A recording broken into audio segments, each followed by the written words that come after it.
So what's the truth about making your first $1 million? I'm going to give you 8 rules of the jungle. I call it the jungle. I'm down here on my treadmill desk in the basement, and people have been asking me to do these old talks where I just get in front of a camera and just talk for a long time. No flash, no pizzazz, no lifestyle stuff, no cars, just straight talk. This is basically, I did a tweet today, what I wish I had done, they had taught me in school, but more importantly, I said, if I had control of my life, what would I have done differently? I'm going to tell you, this is unrelated to what I'm about to say, but it's kind of a foreword to what I'm about to say. Okay? And that is, number 1, I would have started a business before age 12 with the encouragement of all the people supposedly around me, school teachers, blah, blah, blah, the elders, parents, everything. Number 2, I would have traveled as much as I could, going, of course, with a parent, but travel. This is, by the way, instead of school as we know it. Okay, that's number 2. Number 3, I would have mastered a musical instrument. Okay. Number 4, I would have gotten a Brazilian Jiu-Jitsu black belt or MMA, some kind of thing like that. What was it, number 5? Let me just look here. Like I said, it's a little forward. Learning 4 languages fluently. Basically, the school system is garbage. Okay? People get mad when I say that, but I'm going to call a spade a spade. Now, I didn't have control of my life, and you didn't have control of your life when you were 12, so you got stuck with all this monotonous nothingness. So that's my foreword to the 8 things, the truth about making your first $1 million. In that foreword, if that had happened to you and I, we'd be a lot closer to our goals financially. Because as Warren Buffett says, the most correlated or causative factor in making your first $1 million is the age at which you start.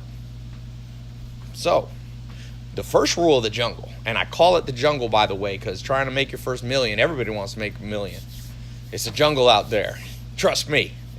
I've made $1 million before. I've made 10 million. I made 20 million, 50 million, I can tell you it's a jungle. People are going to come out of the woodwork. They're going to come out of the woodwork. They're not going to like you. They're going to be envious. They're going to call you out. It's going to be some family members. It's going to be some supposed friends. It's going to be society at large. People get mad about this subject of money. Trust me. When I put my first YouTube videos out in 2014, I was like, or 2014, 2015, I was like, people will like to see the journey. Like, I'm from like a mobile home. I spent most of my teenage years.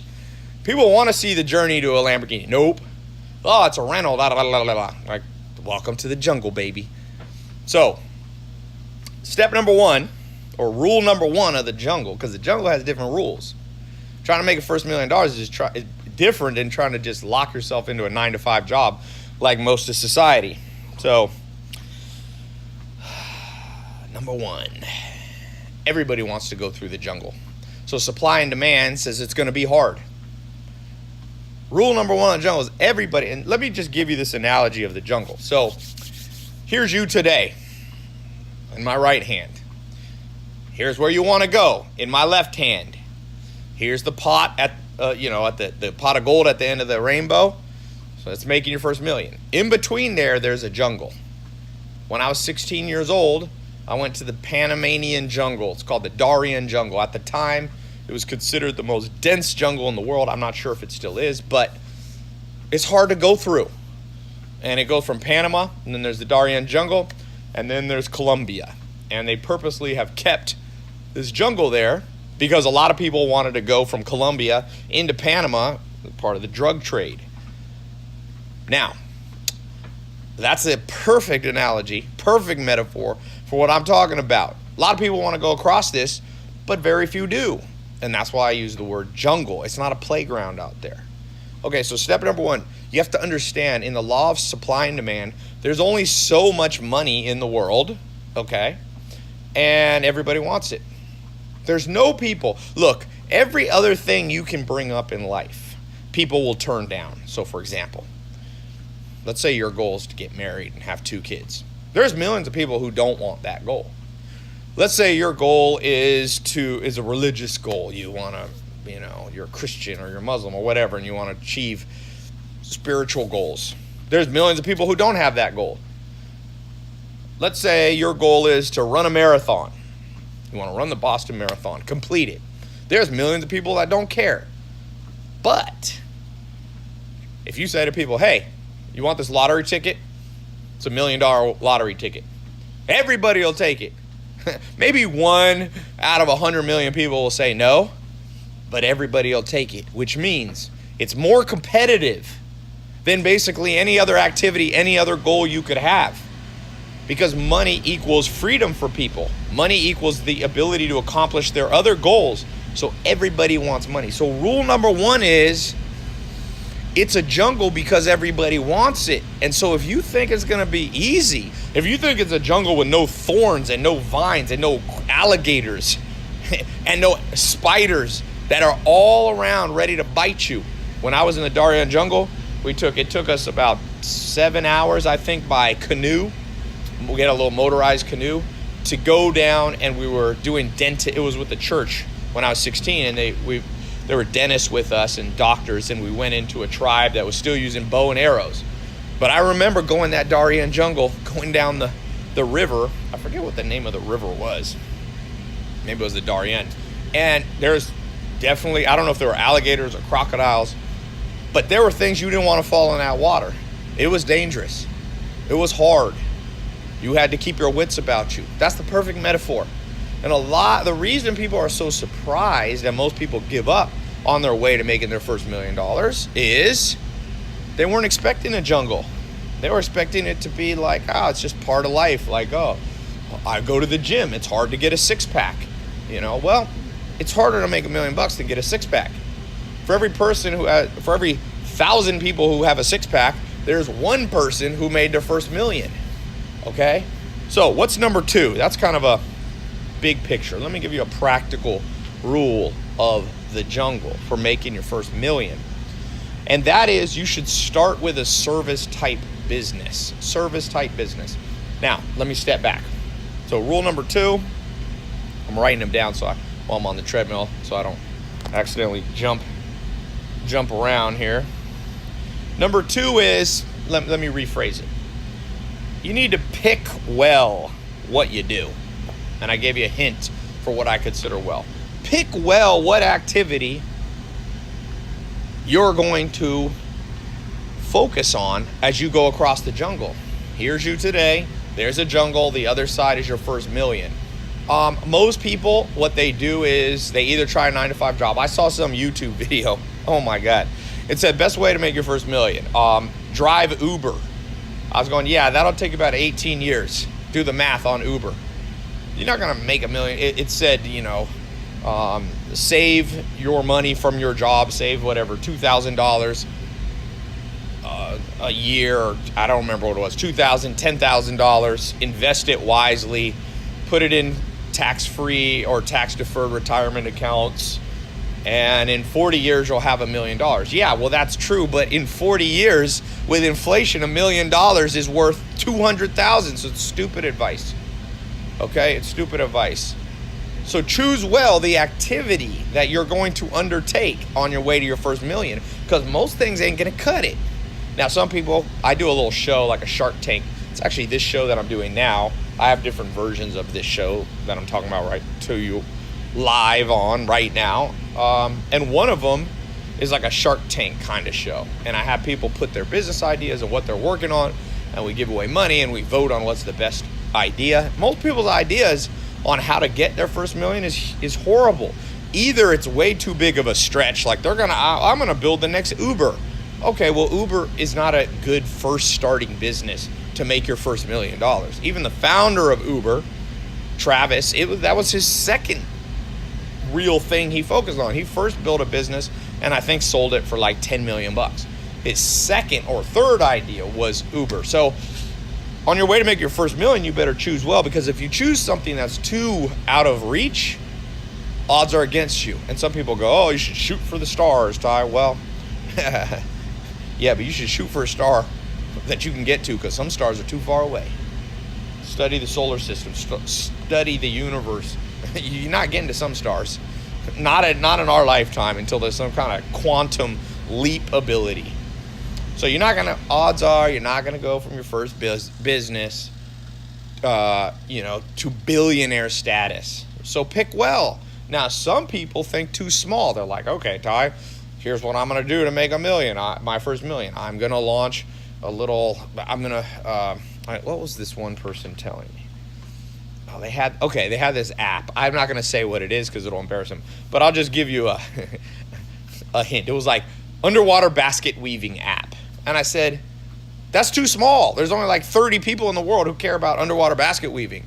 So you can choose too small or you can choose too large. So choose well what's going to get you across that jungle. And my practical suggestion, is you start with a service business. You don't start with an app.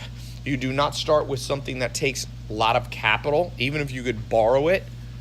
Even if you could raise VC money, start with a service business. So what are service businesses? What do I mean? Well, before the internet, a great example would be like a dog walking company, right? And then you get a couple dog walkers under you and you get a reputation in your neighborhood. And next thing you know, in the city, I used to live in Raleigh, North Carolina, let's say a smaller city, you have 10 people working for you and you're walking 200 dogs a day. Each person walks 20, you walk a few, and you have people under you. That's a service business in the old school before the internet. Or another one would be like a personal chef or a personal trainer. These are all service-based businesses, right? You don't need a lot of money to become a personal trainer. You get a certification, or some trainers don't even have a certification, and you sell your time. So service businesses, you're primarily selling your time. Dog walkers, selling your time. You could scale the business a little bit by getting other dog walkers under you. Car wash, mobile car wash. There's some people that wash my cars. They build a little service business. They're selling their time. They're like, hey, I, the owner, along with 2 assistants, will show up at your house and will wash your cars. They've been washing, now I have like 4 or 5 cars at that house, but at the peak I had 7 cars there. So they would come, I forget what I'd pay them, but they probably make $1,000 or $1,500 just doing that. They sold their time. So service business is the S in service business, selling your time. So those are kind of old school, traditional. Those have been around for 50, 100 years, mowing people's grass. Fast forward to today, I suggest you build an internet-based service business because you can scale it, you can reach people quicker, you're not limited by your own neighborhood. So the best service businesses are the ones, if you've seen my ads all over the internet, they've been advertising, start a social media marketing agency, start a home sharing management company, HSMC, where you use like Airbnb, you put people's houses up on Airbnb and you split the profit 50-50 from people Airbnb in their properties. You don't even have to own the land. Or own the real estate, I should say. Another one is an e-commerce agency or an Amazon agency. You help people who have an existing business, you sell your time, and you help them sell on Amazon. A lot of people who are business owners do not know anything about the internet, and they don't want to learn. The average business owner is over 50, 60 years old in most parts of the world. So if you know a little about the internet, you can sell your time as a service provider in a way that's much more likely to make you 6 figures at least. So you can charge them. I have a whole course for that. If you go to my website, you can see. That's not what I'm here to talk about. But I just want you to know, to get across the jungle, most people don't choose well. And therefore, they have no chance before they ever started. Really, they got no chance. I see people and I feel bad. They're on there like, I'm going to make my first $1 million. I'm like, you didn't choose well. It's a little bit like what one of my mentors, Dr. David Buss, said. I've never been married, but he'd been married, and he's spent 40 years studying psychology. He's one of the most respected psychologists who taught at Harvard and wrote all the textbooks used at Ivy League schools. And I just said, give me one piece of advice you've learned about marriage and dating. He said, choose well. He said all the stuff about, how to revive and fix a bad marriage or fix a bad dating relationship by going to therapists and practicing meditation together and all these things. He's like, better than all that is just choose the right person. And then you don't have that headache. Same with the rule of the jungle, the law of the jungle to getting to your first $1 million. If you choose the wrong person, you're going to spend all your time fixing and putting out fires, or you're going to just limit. There's not enough market. Like I said, this guy did $1 million app into something as stupid as like training people on how to do underwater basket weaving. It's got to be big enough, but not too big. So choose well. I could do a whole nother talk on that, but I gave you I think the three best opportunities right now is a social media marketing agency where businesses pay you $1,000 to $10,000 a month. It's Airbnb, where you use Airbnb, you find real estate, homes for sale, or people who have an extra vacation home. You go to them, say, these properties you own are just sitting, ma'am, sir. I'll put them on Airbnb. I can generate an extra $2,000 to $10,000 a month. I'll manage the people, and I'll split the money with you 50-50. So you start generating for yourself $3,000, $4,000, $5,000 a month there from a service business. And then, as I said, Amazon, another service business. I'm not necessarily saying you should sell on Amazon as an e-commerce provider. You should help other businesses do it. That's as more like as I said, a service provider. So those three real practical ones that you can do that I've seen people start in over 100 countries. I've had over 280,000 people go through my paid programs with in-depth training on these, and it works. Trust me, it works for the people who actually do it. Okay, so after you pick well, pick the right idea, pick the right business. What's the third rule? The third rule is you have to have thick skin. I'm talking to the point where, you know how like you have calluses on your feet and they don't even necessarily look that nice? Okay, that's how your whole mindset will have to be on your way to making your first $1 million. Because let me just give some examples of things that will happen to you on your way across the jungle to make your first $1 million. Family member will betray you. Most likely, I see it 6 or 7 out of 10 times. Somebody. I'll give you a public example. Dane Cook. You may have heard of Dane Cook, the comedian. At one point, he was like on top of the world, you know, and then he had his brother managing his money, or his half-brother or whatever, and now that half-brother's in prison because he stole, I think, over $10 million straight out of his bank account. You know, the person you thought you could trust, your own flesh and blood, no. Out there, you're on your way to making $1 million, and somebody's on the way to steal it. And so I saw a little interview. I don't know Dane Cook, but I saw a little interview where he was talking about how it made him, I don't want to say the word depressed, but something like that, to the point where maybe you don't want to proceed. And I'm telling you, when that first betrayal comes, you're going to have super thick skin, to the point where you're just like, oh yeah, I was expecting that. I'm good. I'm on my way to making my first $1 million. Someone stole $200,000 from me. Good. I'll make it up. That's the thick skin you need. And you ain't going to make it. I have a guy, a sales team, and I have a new guy that started with me. And this is just yesterday, he called somebody. They said, yes, I want to buy what you're selling. But the guy said, I'm a little busy now. Can you call me back in like 3 hours? So my staff guy called him back in 3 hours, and the guy just blew him off. Didn't answer the phone. Then he called him back again, and the customer on the other end was like, well, I'm kind of busy right now. And my staff guy got really mad, and he's like, Ty, I'm thinking of sending him a nasty message. And I said, welcome to the jungle, baby. Welcome to the jungle. People say one thing and do something. I said, is this really going to, because he was all thrown off. You could tell he was writing me this much on WhatsApp, writing me this long message. I said, you want to make $1 million? You're on your way to your first $1 million working for me? You literally are bent out of shape by this teeny little thing.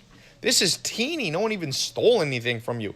You just had to do an extra phone call. But in this world we live in, people are getting weaker and weaker-willed. It's true. As one of the greatest thinkers, I think, the wisest person I've ever read, Will Durant, who won a Pulitzer Prize, he's dead now. He said, nations are born stoic and die Epicurean. And this modern Western world we live in, even the world as a whole, because we've become wealthier as an entire global civilization, were born stoic, meaning the original people who founded the United States or whatever country. These were people like with axes and chopping down trees and building log houses and surviving winters and almost starving to death.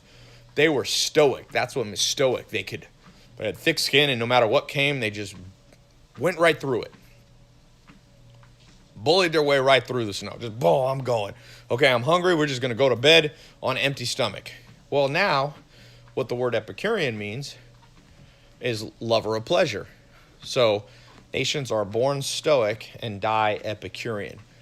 I'm seeing a consistent pattern. I reach over 100 million people a year. I see a lot of people trying to make their first million or whatever it is their goal. And I see them getting thrown off by the smallest inconsequential thing. And I go, welcome to the jungle. I don't think you're going to make it. I'm going to bet against you. The first thorn bush that you bumped into that scratched you just a little bit, maybe didn't even draw blood, you're sitting here like, I got to stop. Come on, guys, give me an hour. I need to patch myself up. Oh, okay. This is the jungle. That's nothing. That's child's play. One of my favorite stories is Shaquille O'Neal and Hakeem Olajuwon, two very famous basketball players. And when Shaquille O'Neal came into the NBA, become a pro basketball player, he was used to being the biggest, strongest, toughest guy. He was over 7 foot tall. If you see Shaquille O'Neal when he was in college and first year in pro basketball, he was an amazing, just one of the strongest people ever to walk this earth. Trust me, in terms of athleticism. Kobe Bryant said the strongest person I've ever met is Shaq. Shaq in his prime. And so Shaq's used to just bullying people around on the basketball court all the way from junior high, high school, college. He played at LSU. Now he's in the pros. Even in the pros, there's an interview with Shaq. He said, I used to just throw one elbow at the beginning of the game just to set the tone and show people who was the boss, the king of the jungle. Well, he said the first time he played the Houston Rockets, had this guy, Hakeem Olajuwon, who was an immigrant, I think he came from Nigeria, came from Africa, wasn't quite as big as Shaq, but he was a big guy. He's like 6'10", right? Big guy. And Shaq goes, I think it was a playoff game or an important game. They're playing. And Shaq is being guarded by Hakeem Olajuwon, and he goes, I just want to show him who the boss was. So he said, I threw an elbow and hit Hakeem Olajuwon right in the square in the chest. He said anybody I'd ever done that to pretty much was intimidated for the rest of the game. So he said, I threw that, I scored the goal, and as we were running down, Hakeem Olajuwon just came up next to me and just went, because he has this deep voice, he went, good one, little man, and just kept playing and totally psyched Shaq out. He said, I threw my strongest blow at this Hakeem Olajuwon guy, and it didn't even faze him. He thought it was funny. And that's the attitude you need to make your first million to get across the jungle. When someone throws a blow to your chest, figuratively, hopefully not, actually, but they throw something at you, you're just like, ha ha. You do that to people get a little freaked out, and you make it through the jungle. You find me somebody who the first little thorn, like maybe your first business idea is going to fail and you're going to lose 6 months of your time and $10,000 or maybe $50,000. The first person just goes, ha ha, good one. Now I know what not to do next time. That's the person I'm betting on, okay? So rule number 3 of the jungle is you better have thick skin or you better not enter and just be happy with a 9-to-5 job. There ain't nothing wrong with a 9-to-5 job. There's nothing that makes a millionaire a better person than, somebody. Some of my favorite people on earth are Amish people. I lived with them for years when I was young. And a lot of them make $30,000, and they're nicer and greater in my mind, my estimation. I like them more than 99% of people I meet who make $1 million. So this is not a judgment call. I'm just saying, if you are one of those people called to be a business person, an entrepreneur, someone who makes money. And I do believe it's a calling. I don't believe it's for everybody. It's just like not everybody should be a doctor, but we do need a lot of doctors. Not everybody should be, a carpenter, but we need a lot of people in construction. Well, same with entrepreneurs. Entrepreneurs can do a lot of good in the world. Look at people like Elon Musk, coming up with innovative ideas around clean cars and clean transportation and solar power and all that. Government ain't going to do that. It's going to be entrepreneurs. Okay, so what's rule number 4 of getting across the jungle? And that is, you better be a master of time management. Time management. I recommend you read a book by Harvard Press called Managing Oneself by Peter Drucker. In fact, you can just read the first 5-6 pages. It's a small booklet. I've been recommending it for years. I should have gotten a cut from all the Harvard said I've sold more copies of their Harvard Press books, I think, than anyone. But I didn't get a cut on most of the people who got it, but I'm happy for you to read it. I don't have to make money off everything. I just like to recommend that book. And in the beginning of that book, he says, look at the great geniuses or the great accomplishers, quote unquote, of the last 500 years. Leonardo da Vinci, right? Albert Einstein, Bach, the musician. Same 24 hours as the most unproductive people on planet Earth. So you better become a master of time management. That is a rule of this jungle, because the jungle, the sun sets and rises, and you got a minimum amount of time to get across this jungle. You don't want to spend too much time in the night in the jungle. Well, on your way to making your first million, you don't want it to take 50 years, because making your first million in 50 years, there was a guy, Mr. Beast. He's one of the top YouTube influencers. I think he's the fastest growing channel on YouTube. And he told me, he's like, I want to make money now. He's only 20 years old. He goes, I want to make money now. Like, what's money going to do? It's not going to be fun to have money when I'm 93. So that's what I mean. This jungle, the sun goes up and the sun goes down. And if you don't manage your time when the sun's up, you get stuck in a dark jungle. And you don't want to be in a dark jungle. And to me, the dark jungle represents being 90 years old. A lot of billionaires on the Forbes list are very old. And that's great. I'm happy for them. But what would you rather have? $1 million at 20 or 25 or $1 billion at 100? My grandma's 101. So it's realistic. She could use $1 billion for something, but I don't know what she'd use it for. If you got $1 million in your 20s, you can invest in, pretty much be set for life if you're smart and frugal a little bit. So the point is here is that time management is one of the essential criteria that people don't really get. Like, people who talk to me about making money are like, yo, Ty. I mean, they kind of get it. They ask me about daily routine, but their real thing is like, how do I market this idea? Or how do I build this app? Or how do I raise $1 million from Kickstarter or a venture capitalist? And I'm going, yeah, but how's your time management right now? Because most people's time management sucks. So let me give you a few thoughts and things I've learned. I've tested many things. I want to be known as a mad scientist. I think I already am a mad scientist. I try everything. So I've tried the Pomodoro method. I've tried, there's the 80. Pomodoro is a series of timers you set. You do like 20, 25 minutes, then you take a small break for 5 minutes, and then I've done that. It's very structured, Pomodoro. There's a thing called the Pareto principle. Tim Ferriss talks a lot about 80-20 rule. So his thing for time management is basically, you focus on only things that move the dial and you let everything else kind of fall apart. Another book on time management, Gary Keller, The One Thing. He has this kind of domino effect time management. So he says you can't manage all your time. You can't manage everything equally. So you find the one thing in your life that you can push on. And when you push that domino, all the time management kind of falls in place. And I will tell you, of all those different philosophies, there's other philosophies. I gave you 4. The Pomodoro kind of method, the highly structured, the Pareto. The Pareto, Gary Keller, and these are kind of similar. They're like highly focused kind of thing, the Tim Ferriss thing. But there's different. I could go on. You can talk for hours. There's a book called Getting Things Done, very famous book. It's probably sold, 5-10 million. He has this whole structure of he's more of like an organizational time management person. So he's like, you have file folders and you have your projects and you get things off your plate real fast and you drop you create a project and then you divide it up into all these tasks Again, I've tried that one too. So I will tell you, there's truth to all of these systems of time management.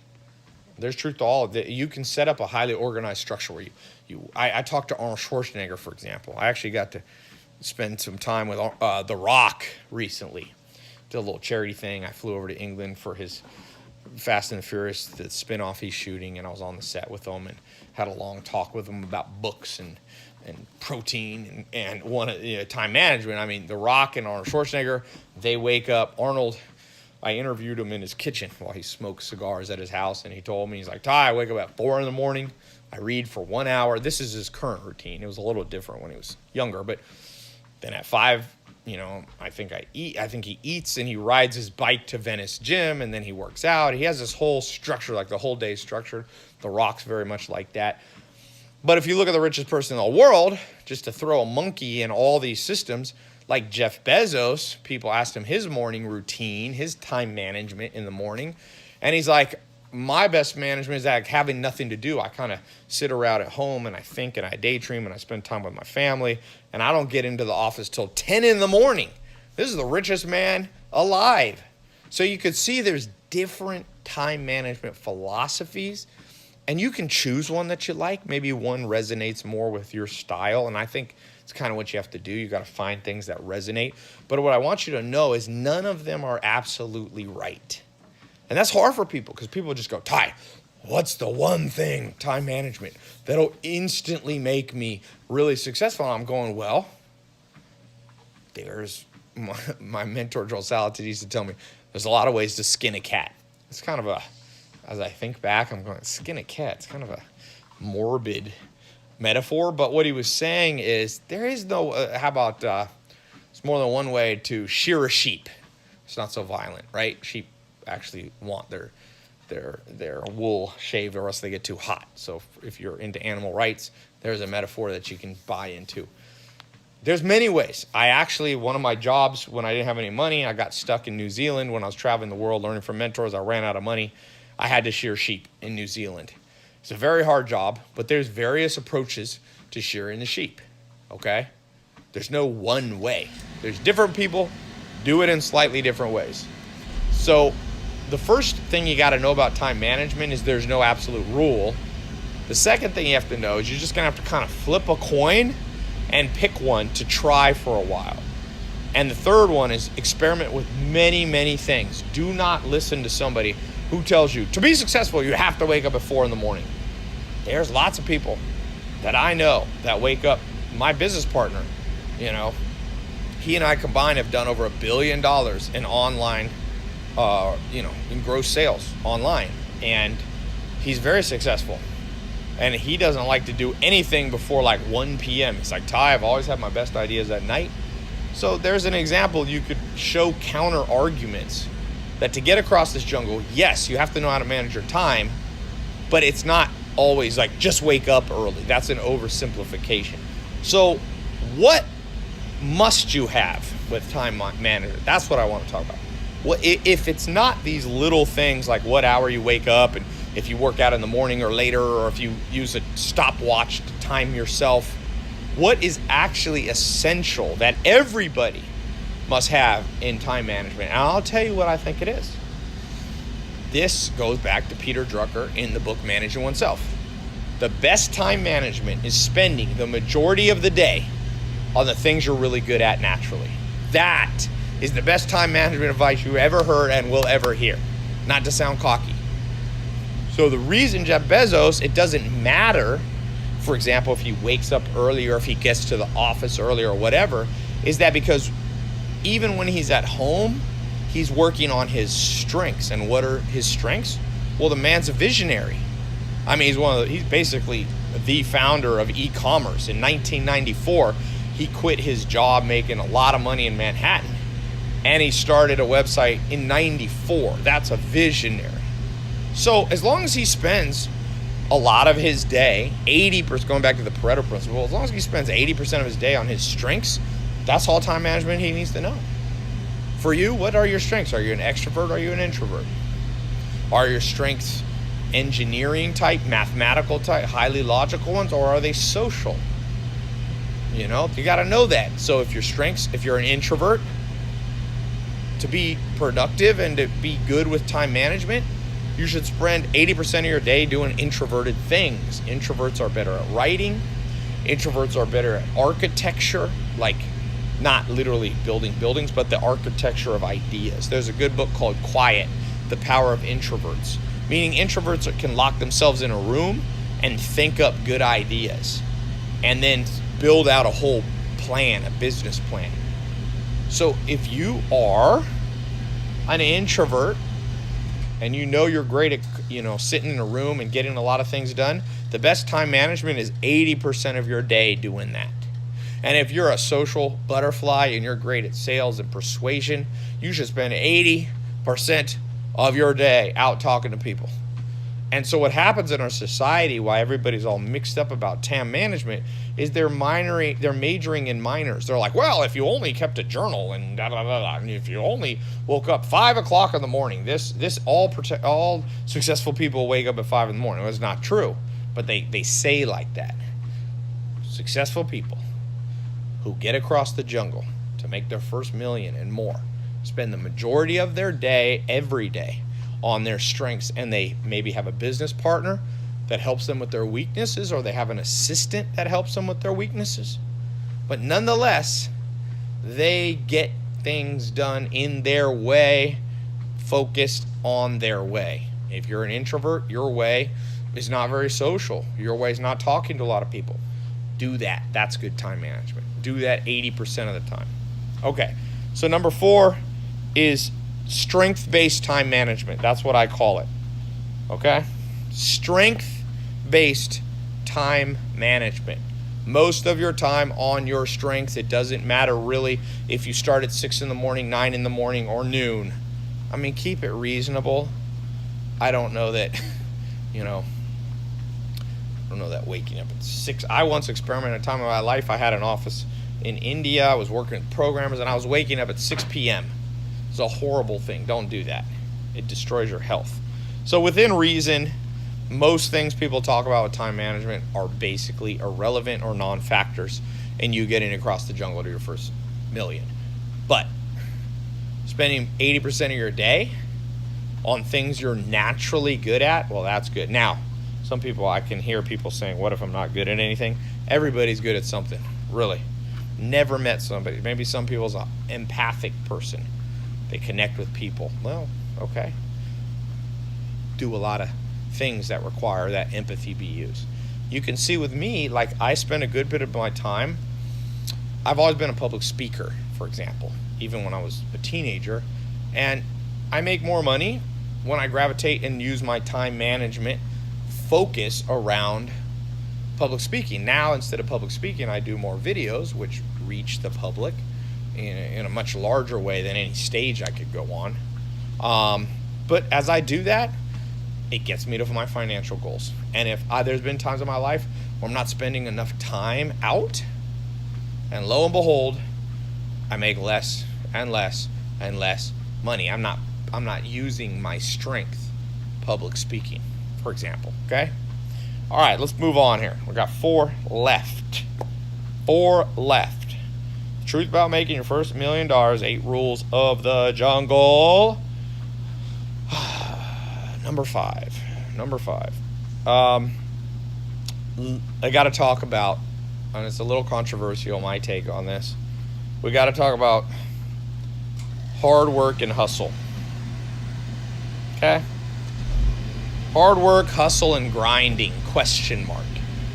So this is a little different rule of the jungle. This is like, do you need it to get across the jungle? Is it real? Because a lot of people, this is the most common thing that you'll be told by your parents, your teachers, and society. You get what you want, you better work hard. So the question, rule number 5, is the truth about hard work, hustle, and the grind. And this is what I think is true, and it's very hard to refute what I'm about to say, even if you don't like what I'm about to say. Hard work does not get you across the jungle alone. So just focusing on hard work will not get you across the jungle to your first million. There are literally 1 billion people or more in this world working hard every day. I've been to India. There's people working for $14 a month, picking up trash 10, 12 hours a day. Okay? Do you think they're on their way to making their first million? No. They're stuck in a system. They're stuck in a poverty cycle. They're stuck in a very, what's the word we want to do about India or Bangladesh or many countries? Lopsided, we'll call it. Now, it's getting better in some of these countries, but you can't just tell these people, oh, work harder. Hard work will get you to first million. But that doesn't mean hard work's not important, okay? It just means hard work is misunderstood. So here's the way to think about it. It's very simple. I'll tell you a story. Never found out if this story was true. My mentor, second mentor, Alan Nation, used to tell this story all the time. He said a plane crashed in Colombian jungle. Speaking of, he literally used this jungle analogy. Maybe that's where I got this rule of the jungle thing. So, a plane crashes. Boom. It's full of engineers going to an engineering conference. And these engineers were hardworking. They were sharp. So, no one's killed in the crash. They know they're only about 25 miles from help, but they're in the middle of the jungle. Luckily, there was a whole bunch of machetes because they're in a thick jungle, crashed. They find the airplane was prepared for just a moment like this, and it had put 50 machetes in the storage bin. So they pull the machetes out, and they go, we're going to get help. You guys stay here. There's a few injured people. You guys stay here. So they go, and they're engineers. So they're hard workers. They look at each other. They go, before we go, let's do a little 5-minute exercise on how to properly chop with your machete. So they like 45-degree angle, and you got to work hard, and you have to swing at least 100 times per minute. And so they just went and they did all this. Hardworking people. Very precise. And that represents most of society. Hard at work at their job. Your parents probably were hard workers, okay? Grandparents probably were too. Maybe you are. But maybe your grandparents and your parents never got through the jungle. They never got to their first million. And here's why. One person who was on that plane was not an engineer. And that person crawled up a tree while everybody else was out chopping their way to help. And this person yelled down at him. He said, hey guys, I got bad news for you. I got good and bad news. The good news is you're doing a great job. You're really hard workers. You're really making progress headed to the north. I mean, you're making a line through the jungle. You're opening it up with your machetes. You're going to cut 25 miles in no time of path. But he said the bad news is you're going the wrong direction. Help, I can see it. It's to our south. You guys are chopping to the north, baby. I can see help. I climbed up this tall tree. Help is to the south. And everybody was mad down there. They're like, ugh, who is this person? Making us feel like we wasted our time. Well, that's the perfect metaphor of what we have going on here. What's going on here is that you have been trained by society to be a robot. You work hard, get a college degree, go out into the workforce, show up to work, be loyal, blah, blah, blah, and you're going to get financial security. Maybe in the 50s that worked. It doesn't work anymore. Doesn't work anymore. Probably didn't even work back then, but definitely doesn't work now. You have to be smart. This goes back to rule number 2, pick well. So if you're one of those people that have been indoctrinated on hard work, let me tell you where it is true. So if you're going in the right direction, then you need hard work. You see, once you get the right business idea, once you start getting wealth coming into your bank account, then you want to turn on the hard work button. It's almost like you need 2 buttons in your brain. You need the experimenting, find the smart answer part, and then you need, once you've locked that in, you need the turbo hard work mode. The problem is society only teaches you the hard work mode because in many ways our system is set up to make you an automaton to make you if you look at our modern school system, it was really came about during the time in the late 1800s, Germany. You had an industrial complex that Germany created under the Kaiser. You see it in World War I and World War II. It created soldiers. It created factory workers. Everybody fell into line and was disciplined. And you weren't supposed to think about what the right thing was. You weren't supposed to work smart. You were just supposed to work hard on whatever the man told you to do. And that system has carried forward to this day. And so you're going to have to reprogram yourself to go, I only work hard once I figure out what actually will work for me. Okay? So this brings us to rule number 6. You need to experiment, ideally, with 12 things per year. 12 different ways to get across the jungle making your first million. So don't just go, Ty, I got a business idea. Just go, hey, Ty, I'm going to test this one business idea. One. And you do it for about a month. And if you don't just work hard at it, you test it. So rule number 6 is experiment at least 12 times before settling down with one business idea. The reason people go, Ty, I see you have all these different business programs on your site. Why do you have so many? Well, because not everybody wants to do social media marketing agency. Not everybody wants to do e-commerce. So I build as many programs as I can with realistic ways that I think people can launch their first entrepreneurial business venture. But I don't think that I'll ever find one program that everybody should do because people are different. Extroverts will do better with social media marketing sometimes because it's sales, for example. I find extroverts do a little better, although there are always exceptions to that rule. I know some insane introverts that make a lot of money in sales. But my point being is you got to test 12 things. The average millionaire has definitely tested 3 to 10 different businesses. Look at not Ray Kroc, but look at Colonel Sanders, who started Kentucky Fried Chicken, which now is, it's huge in China. It's a massive multi-billion-dollar company. There's a list. There's a good book. I think I have it on my website. It's an autobiography that Colonel Sanders wrote about himself. It's a wild book. He writes in the most grammatically correct way possible. But who cares? He got to the jungle. He got through the jungle to his goal. It took him a while. So you probably don't want to do exactly like Colonel Sanders. But the principle was he tried a lot of stuff and a lot of things failed. He was a motel operator. He delivered babies. He without even having a medical doctor. He fought in the Spanish-American War, I think, which is crazy since that's like the beginning of the 1900s. Or he fought Cuba or whatever. So he just tried all this stuff, and finally, what worked for him was better than his hotel. His hotel burned down. His motel burned down.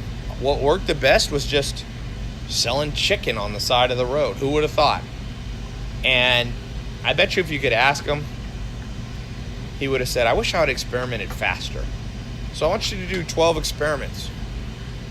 It might take you a week, it might take you a month, it might take you a year, it might take you a decade.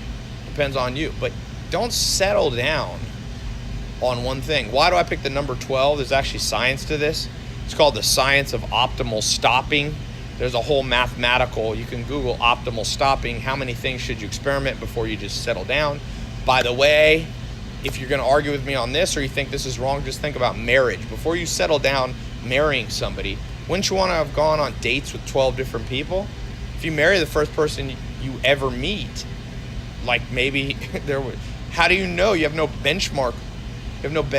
So in optimal stopping mathematics, the general rule, it depends. There's many facets to this math, but you could just sum it up by saying 12 is a great number. So try 12 things, and if they don't work, shut them down fast. I was reading an article in an interview I was also listening to by Jeff Bezos, and he was talking about how at Amazon they've tried many things. Things that have worked really well was AWS, Amazon Web Services, became a whole nother business around computing, cloud computing, which He would have never thought that a bookseller would also do that, but he experimented and it worked. Another thing that failed, he had some of the hardware, not the Kindle, but I forget, Fire or Stick or something. He was talking about the things that he spent $100 million on that failed. And for sure, Amazon has tested more than 12 things. By the way, Amazon is really smart. They let other people sell and they just watch what sells the best. So they let other people experiment and then they launch Amazon basic brands. Jeff Bezos is very smart. That's a whole nother talk on the advanced rules of the jungle. But just experiment with 10 or 12 ideas. I had a talk like this at one of my first conferences at the Roosevelt Hotel in 2015. And there's two people in the audience, Samir and Juan. I'm still friends with them. And I just said, I was even more hardcore. I said, you should test 17 things a day. They were doing e-commerce, right? So it's easier to test. You can't do 17 different jobs a day. But with e-commerce, you could test selling toothbrushes. You can sell toothpaste. You can sell electronics. You can sell shoelaces. You can sell shoes and all this. And it took them 6 months of testing 17 things a day until they stumbled upon, I think it was women's clothing or something, that they ended up making like $100,000 in 1 month. And they've gone on to make, more than their first million. But it came through they tested hundreds of things. And so the sixth rule of the jungle that a lot of people struggle with is your first idea is not going to be your best idea. It's just not. It's not going to be your best idea. So be okay with going on dates with different ideas, and be okay with not marrying everything you date in business and in romance. It's just a good rule. You can have 12 wives, you're going to go to jail for polygamy. Okay, we're about done. We got 2 more because I've been on this treadmill for a while here. Starting to get tired. Okay, rule number 7. You must know what motivates you. You must know what motivates you. And there's basically 4 things that motivate people. People do not like to admit this, but there's 4 basic human drivers. I've run this by a lot of smart scientists, people smarter than me. Pretty much all agrees that this is a decent way to think about motivation. I had one person disagree. He thought there was 5, but I think he's wrong. And other smart people agreed with me. So the 4 M's of motivation. Know which of the 4 M's of motivation you are. I was on Logan Paul's podcast, and I did a little test, and I asked him, like, what motivates you? And I gave him a series of questions, and he answered very honest. I was impressed. He's motivated by the 4th M, which most people won't admit to. So here's the 4 M's, if you want to write them down. So the 7th rule of making it across the jungle to your first million is knowing how to motivate yourself, because or else, even if you have thick skin, even if you're working on your strength, you'll eventually just kind of go, why am I doing this? Okay. So the 4 rules of what motivate you, believe it or not, they're not all money related. In fact, only 25% of most of human motivation is money. So the first of the 4 M's is money/material things. There is a part in most humans, not all, that we have inherited from our great-great-great-grandparents right through our DNA that makes us have a certain level of materialism. Be very careful if you meet somebody that won't admit they're a little bit materialistic. I meet people like that all the time. I'm just an entrepreneur because I care about legacy and I care about changing the world. BS. If you really did, then great. You'd be building your businesses, and all the profit you took, you'd be donating 100% of it or 99% of it, but those people don't. Because there's nothing wrong with having some motivation around the first M, which is money/material things. The second one is mating/love. Okay? People do a lot of stuff. In fact, Dr. David Buss, evolutionary psychologist, he tells me he thinks all motivation is around this thing. And but we won't go into that. Number 3 is movement/freedom. Okay? People are motivated by more freedom. They don't want to be tied down. They don't want to be told what to do. You see that even with little kids. You tell them what to do, and then they want to do the opposite. So that's deep in our psyche, in our DNA. The 4th thing is mastery/status. Some people just want to be known. You're the man. You're the woman. Like they just like acknowledgement from others. Again, nothing wrong with any of these four as long as they stay in balance.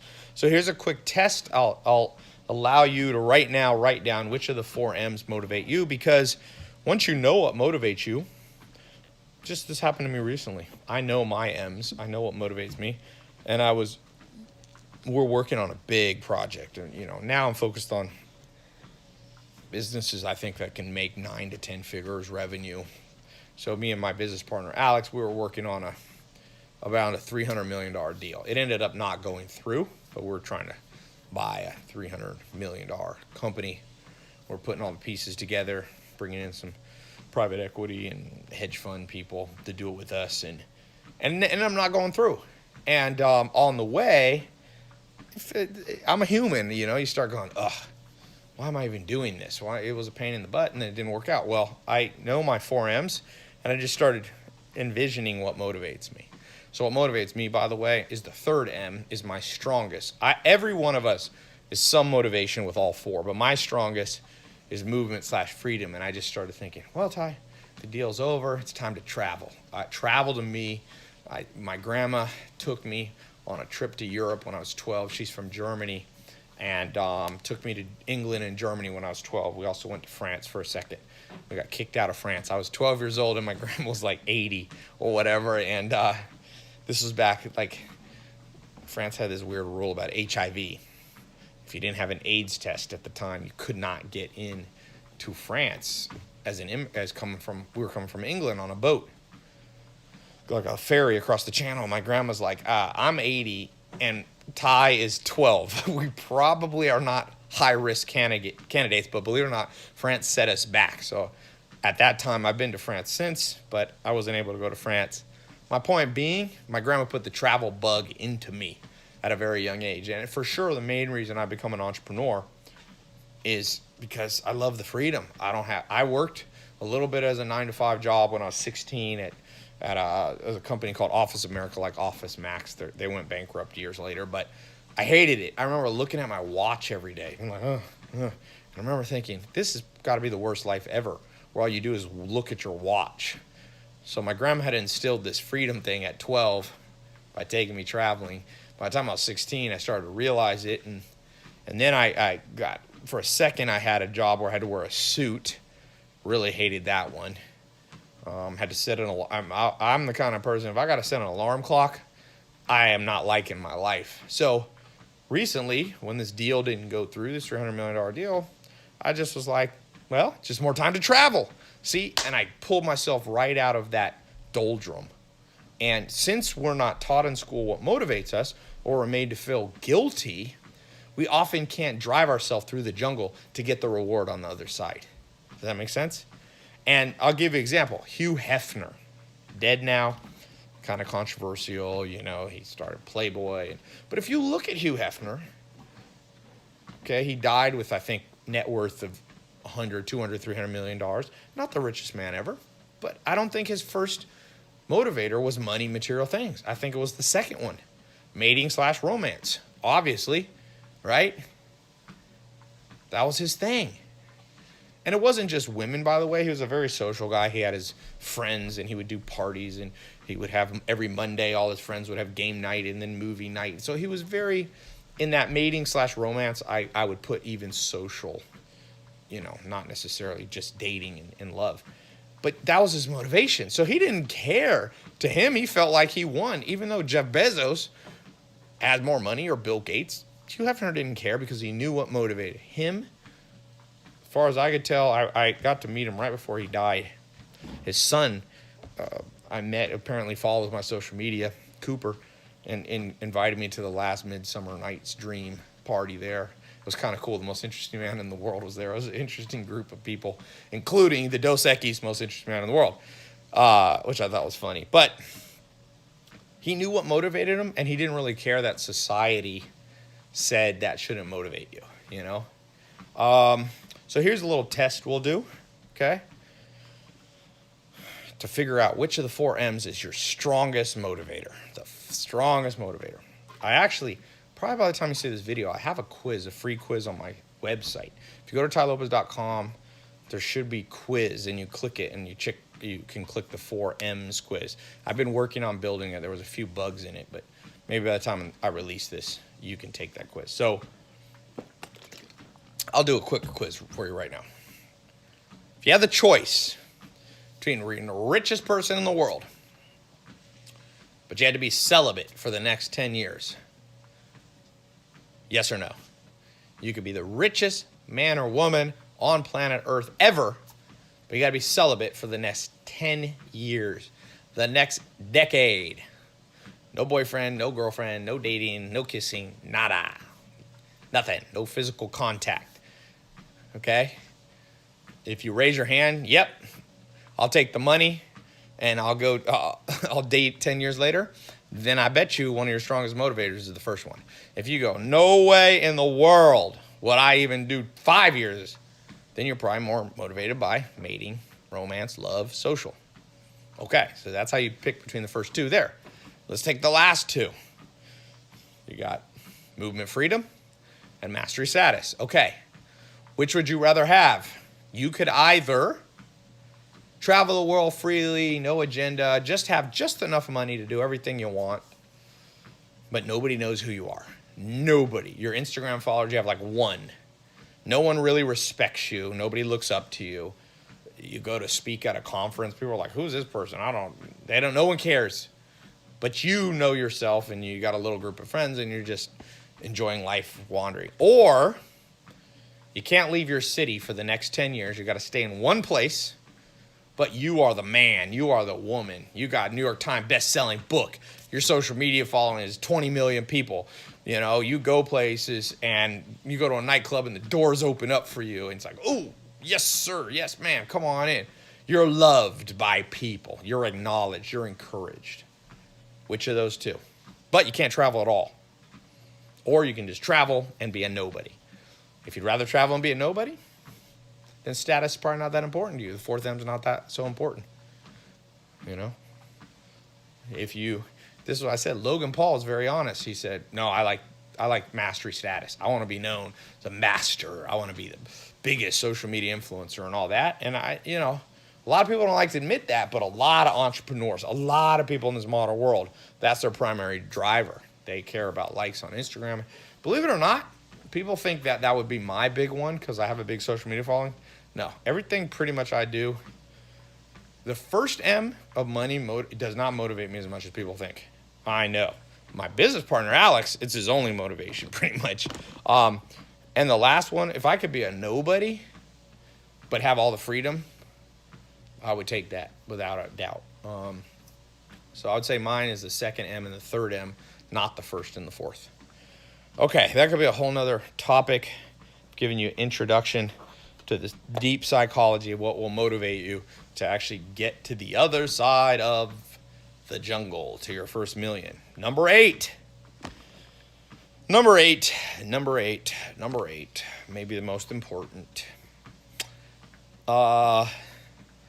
Eventually, you got to find one idea and scale it through the roof. So let's talk about scaling. So number 8 way, you've done your experimentation. You know what motivates you. You're spending 80% of your day. You understand you got to have thick skin. All these other things I've talked about. The last one is you got to focus and scale. Okay? That's the fight. It's like you've made it halfway across the jungle, but that's not enough. The pot of the gold, you got to be 100% across the jungle. And that is focus and scale. And this is a conversation how to scale what's making you money.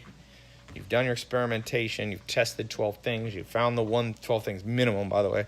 And you find it and you're going, and now you got to scale it, because a lot of people figure out how to make $100,000 a year. Not as hard as you think. Very, very, very, very, very large percent of people who try across the jungle figure out how to make $100,000.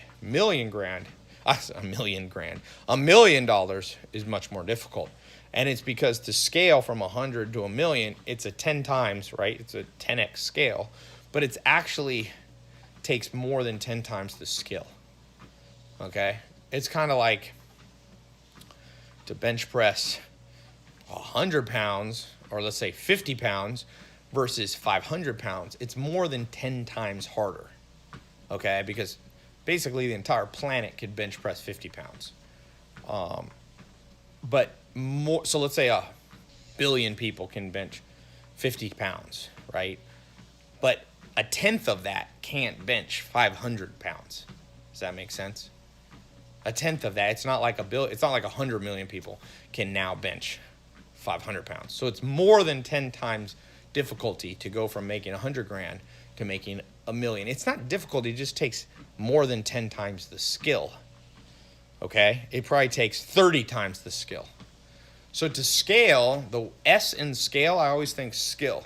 Skillful people can scale. And so if you're stuck on your idea, whether it be e-commerce, social media marketing, if you listen to me and you got a service business can definitely be scaled to $1 million. One of the people who teach in my social media marketing agency, Joe Soto, he's got an agency that does over $1 million a year. He does like 1.5 million or something. So he's certainly scaled. I have a lot of people in my programs doing 100 grand a year, but he's scaled and he definitely has more than 10 times the skill. So what you have to do is you have to focus on training a lot, okay? Like how do you get a black belt in jiu-jitsu? It's more than 10 times harder. From blue belt to black belt. Blue belt's a second belt. To black belt is like 100 times harder. Higa Machado, who I trained under when I'm in LA, he said, Ty, I've trained whatever. Well, he said for every 250 people that he gives a blue belt, one focuses and trains long enough to get a black belt. 250 to 1 ratio. That's probably the ratio of people who make 100 grand a year, who figure out how to get to the jungle to make your first million, their first million. It's probably 250 to 1. And it's not because it's necessarily 250 times harder in the sense that you have to have a much higher IQ or you have to, even have a better business idea. No, that's not it. You have to commit to train. So focus and scale comes from skill, and skill comes from training. And this is a bizarre thing. Like any sport, I played on one of the top high school basketball teams, Enloe in North Carolina. And North Carolina is the biggest basketball state. I think it has the most people in the pros. Michael Jordan's from there. Jerry Stackhouse was in my league. John Wall's from the same league that not the same year, but the same league. And we had drills. I mean, I went to a school, we had 7-foot center. We had we played Oak Hill. And we trained all the time. But then I meet people in business and I go, are you training? No, I just do my business. I'm just like, I'm like launching my business. I'm like, where's your training aspect? Training is where a master or a mentor gives you drills to do. That's why I tell people to read a book, because that's like a drill for business. People go, I don't need a book. Well, what you're saying to me is, no, Ty, I can become a black belt without repetitive skills. You need repetitive things you do every day. A good place to start is read more. You're going to meet people that tell you, oh, I didn't need to read and I made $1 million. Well, they're an aberration, they're rare, and there's usually a story behind them, like their parents had money or gave them a business or something. Trust me. Let's go to the top of the Forbes list if you want to argue with me.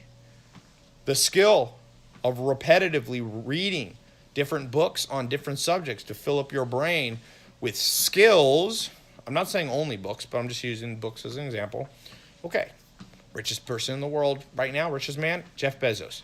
Not only does he read a lot, his first business was Amazon selling books. That's how much he loves books. He built his empire on books.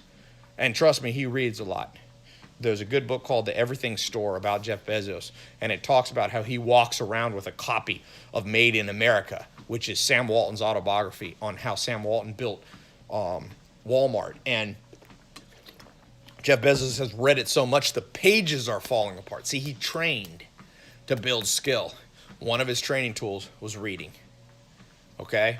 Second richest person in the world, Bill Gates. Bill Gates loves books so much that his wife and close friend says he goes on vacations that he calls them reading vacation. He literally takes a vacation just to catch up on all the books. He'll bring 17 or 20 to 40 books, and he'll just go on vacation for 2 weeks and literally just read 8 hours a day. That was when he was running the biggest company in the world simultaneously. He still made time. So you're going to tell me Jeff Bezos and Bill Gates need books, but you don't? Third, Warren Buffett, third richest person in the world most years, depending on the year. Well, Warren Buffett says to this day he still reads 500 pages a day, 5 days a week. He said at his prime, he would read 800 pages, sometimes books, sometimes newspapers, and he would also read annual reports. That's how he found good investments.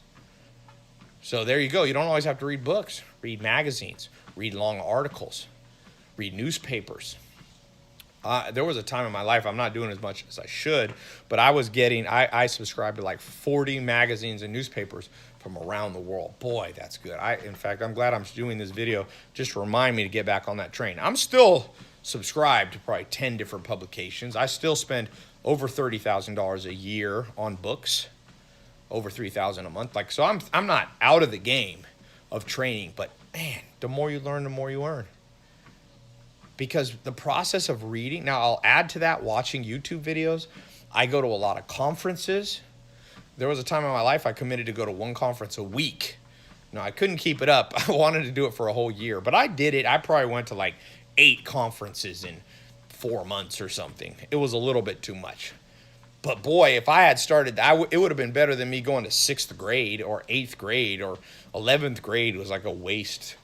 I should have been going to conferences, different ones, business ones, social ones, or networking events. Like these are all training the mind to scale. I scaled in 2014 on YouTube and video advertising because I was at some conference and someone looked at me. I don't even remember who it was. I wish I could thank them and said, Todd, I think you'd be good on YouTube. See, that wasn't even my idea. And since then, I'm at 1.9 billion minutes watched of my YouTube videos. That idea that I scaled with came from listening to other people. So I said books, newspapers, magazines, going to conferences and listening to speakers, YouTube videos, podcasts like you're on now, paid courses, consultants. I've got paid courses. I sell paid courses, but I also buy them. I've bought so many paid courses that aren't my own.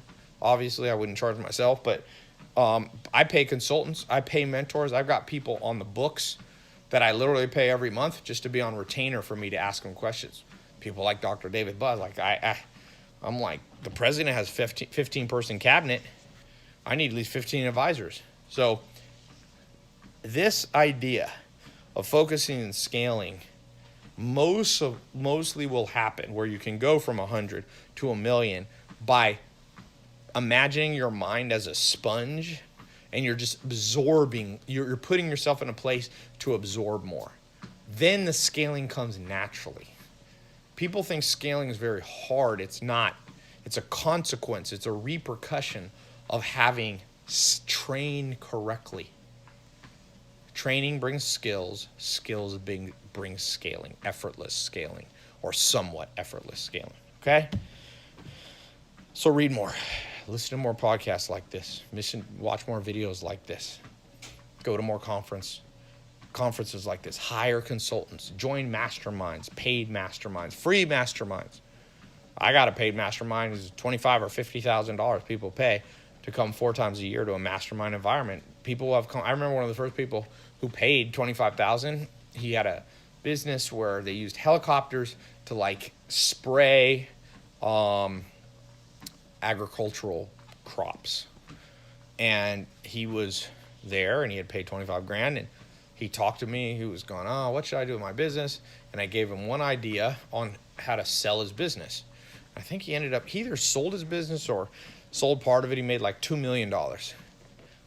So he invested in himself in the mastermind. I'm not even trying to sell you into my mastermind. I don't take that many people in the mastermind. But the point being, find stuff like that. Some of it, you're either going to invest time or money in building your skills. I had my jiu-jitsu.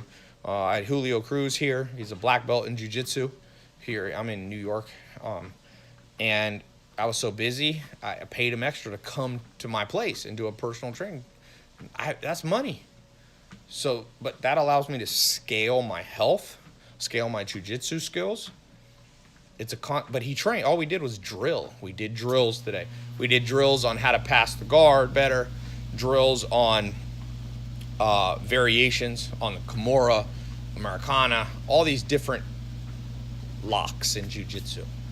But it is a repetition. You just repeat, and over time, next thing you know, you're a black belt in making money and getting to your first million. So with that said, I've been on this treadmill for 2.16 miles. Been walking slow so I'm not too distracted. Time management, by the way. Get yourself a treadmill desk. Get yourself a treadmill desk. So I hope this has helped you. Do two things for me. I've done this for free for you. Do me a favor. Fair is fair. One, if you're on YouTube, leave a good comment.